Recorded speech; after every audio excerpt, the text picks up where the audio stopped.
Meaning of gerontology.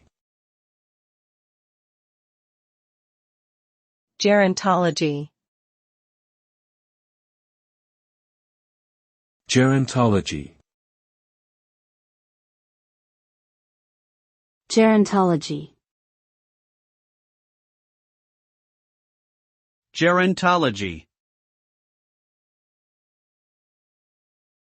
Gerontology is the study of aging and its associated processes.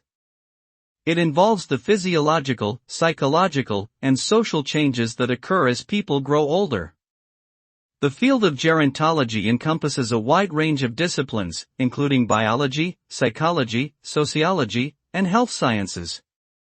Gerontologists aim to understand the factors that influence aging and develop interventions that can help older adults maintain their health and independence. This field is becoming increasingly important as the world's population continues to age, and the demand for effective aging-related treatments and programs grows.